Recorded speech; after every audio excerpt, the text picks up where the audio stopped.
Action. uh, hey there, my name is Deja. I'm the Empathic Dev. I started my journey to become a freelance web developer in 2017 after I found a class on Skillshare. With that class, I built my first website in about 2 hours, and it was really fun to use both my creative and my technical brain at the same time. Then I started researching what web development was the very next day. After realizing how much I love design and to build websites, I decided to learn how to turn this newfound passion into a career. I like the idea of working for myself despite the steep learning curve, the long hours, stress, and frustration. I really believe that being an entrepreneur is the right path for me to go in because I want the freedom to do what brings me joy and satisfaction every day of my life. Well, as you know, I'm on YouTube and on Twitch to share my journey as I learn web development, app development, find and manage clients, manage my mental health, and grow as a person in general. I'm really passionate about sharing my story and everything I'm learning so I can help others along my way. But I also do this mostly to keep myself accountable and document my progress so I can go back and see how much I've grown. So, thanks. I'm Chris. Depending on which channel or video place people find this, some of y'all already know me, some of y'all don't. I teach game development on the internet through a company called GameDev. I work with Indiecade and Arts Festival and IGJ Los Angeles.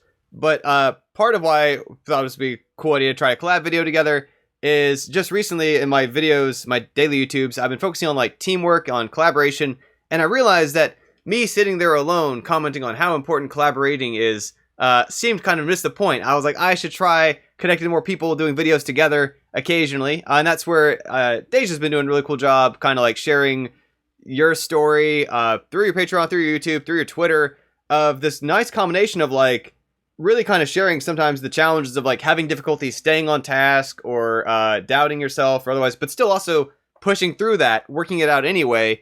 And like we were just talking about a bit before this, we kind of started recording, the amount of challenges that either as an entrepreneur or as a freelancer are super common for everyone's life today, for an entire generation of us, where I work from home, I am like, that's my living room right there. And this is the set of challenges we have about keeping ourselves on task, getting ourselves to do stuff.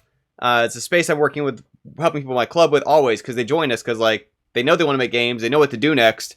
They haven't been doing it, and we try to help get them doing that. And it also comes at this relevant lens of, you mentioned like, mental health, self-care, of when we are regulating ourselves, it can kind of swing both directions, right? If it can very easily kind of because we're doing things we're passionate about and we care about it, and unlike if we're working for a salary somewhere, it can often directly come back to benefit us and our reputation, our reach, our brand, potentially profitability, whatever, in a way that can very disastrously lead to either overworking ourselves or then like long periods of just like feeling lost because we don't have that direction coming from somewhere else. And your goals post today kind of inspired me to be like, hey, we should talk about some of this stuff. But do you want to say a few words either about kind of things you found have been helping you with keeping moving forward through this stuff? If I'm not mistaken, like you're largely taking courses still independently, right? It's not like you're in a school structure or being enforced on you. How are you making good use of all those resources out there? I have started some courses on Udemy, and I've started some courses elsewhere.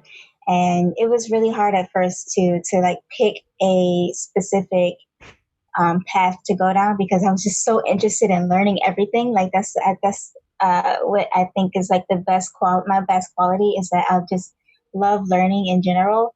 So I was just thinking at first that I really want to do everything in technology, but what really helped me is realizing that A, I can't do everything.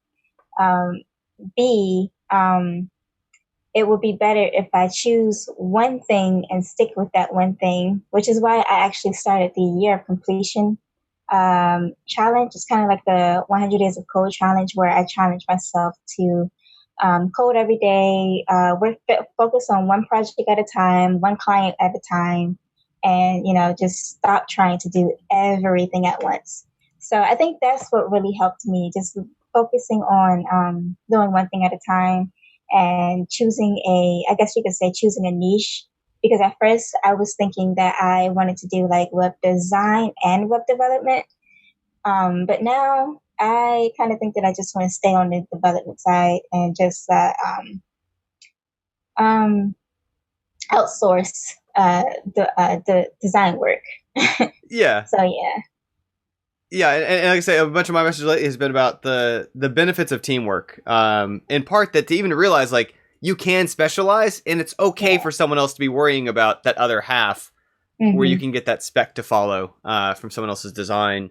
We mentioned like one thing at a time. I think a lot of people, and myself included, like wind up with this kind of anxious space of okay, but what if I put all my eggs in the wrong one basket at a time, right? Like when I Yeah. started my business, my first approach was really kind of 6 little micro businesses at once to figure out like which of these could I even just kind of fishing line in the water, which one's getting bites, which one do I double Hmm. down on or rebrand around Hmm. or whatever. Hmm. How did you kind of go through deciding which, that as your direction as opposed to the many other infinite possibilities of Udemy courses, Skillshare stuff? Um, I don't know to be. I just chose. I just chose randomly. I was like, all right, I'm gonna like not focus on design. I'm just gonna focus on development because that's what I like to do right now. That's what I know that I like to do, and that's what I know that I'm good at right now. That's what I have been studying already. So yeah, I haven't really been putting much focus on UI and UX design. So I chose development because that's all I know right now. And like in the future, I do plan on branching out to do other things, but like I just want to specialize in that one thing first and then branch off. Yeah, and I think it's actually a really healthy perspective as well, where it can feel sometimes like we're starting a game D&D and we have to like pick our class and like we're stuck in that forever. Whereas Hmm. of course, you can multi-class later. And Yeah. this is where like for a lot of folks, a lot of people I meet who are doing game design started as programmers. So a lot of people doing music started as sound effects people or whatever. Of like, it's okay to build a skill set around something. You don't lose that when you pick up other stuff later. Yeah. I had a Exactly. coworker from like '07 I caught up with, and he used to be fully an artist at the company. The only thing he did was visual arts, and now he's a programmer. And I was like, "Did you pivot to programming?" He's like, "No, I added programming. Like I'm still Hmm. doing art stuff too, but enough years piled up, he added a new thing to it." I know you've recently found some contract or some freelance stuff. Can you speak a bit to Yes. kind of how you navigated that thing where obviously many people would like to add some gigs on the side or find work they can do independently? How you made that work or figured it out?